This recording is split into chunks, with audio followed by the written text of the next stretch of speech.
The novel is proving the fact that people are more savage than civilized. So the author put a group of boys on an island and gave them the complete freedom to create their own society and manners. Just like Tom Hanks' Castaway, a group of schoolboys were being evacuated from their place in Britain to another place by plane. Their plane was attacked and fell on an island. Most of the boys were from 8 to 12 years old. None of the plane crew appeared at all, only the boys, and they have to determine their own destiny. The first two boys to appear were Ralph and Peggy. While they were walking on the beach, they found a conch. Ralph tries to puff it, but it didn't produce its regular sound. So Peggy advised him to push the air out of his stomach, and it made a high sound that gathered every boy on the island. Among the boys, there was a choir led by a boy named Jack. In their first assembly, they voted for Ralph to be the boys' leader. Ralph decided to make a fire signal and appointed Jack's group to collect dead wood and make a fire. The fire was massive and it burned many portions of wood. After that, a boy was missed and never found again. Presumably, he was dead in the fire.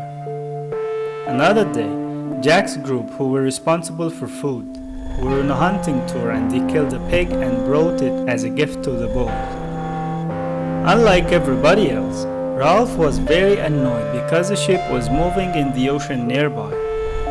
Peggy told Jack that they missed an opportunity to be rescued because of his irresponsibility.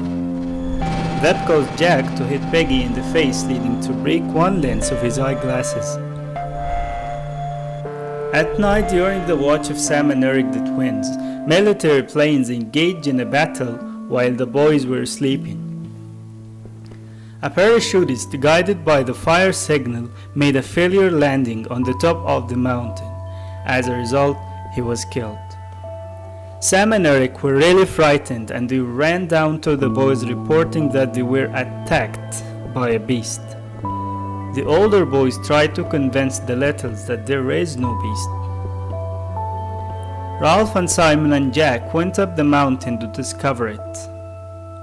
When they approached the top, they saw the shadow of a parachute from a distance and thought it was a great aid. The group holds a meeting at which Jack and Ralph tell the others of the sighting. Jack says that Ralph is a coward and that he should be removed from office, but other boys refuse to vote Ralph out of power. Jack angrily runs away down the beach, calling all hunters to join him. Not surprisingly, some boys have joined him. Jack announced himself the leader of what he called the Hunters tribe. They spent their time killing pigs and coloring their bodies black and white. They even used signal instead of normal language. They once liberated violently by cutting the head of a Sioux and placed it on a sharpened stick in the jungle as an offering to the beast. Encountering the bloody face with flies gathered on it, Simon had a terrible vision. The Lord of Flies, which is the head of a Sioux, told him, "You will never escape me, because I exist in all men." Simon fainted immediately. When he woke up in the morning, he went up the mountain to discover the dead parachutist and false news of beasts. He went back to find Jack and the boys, including Ralph and Peggy, enjoying Jack's feast. When Simon's shadow appeared, all the boys attacked him with no mercy, including Ralph and Peggy. Simon died. One day, the tribe, desperately looking for fire, stole fire from Ralph's group, but after a while they stole Peggy's eyeglasses to make their own fire. The next day, Ralph and Peggy went to Jack's location to get Peggy's glasses.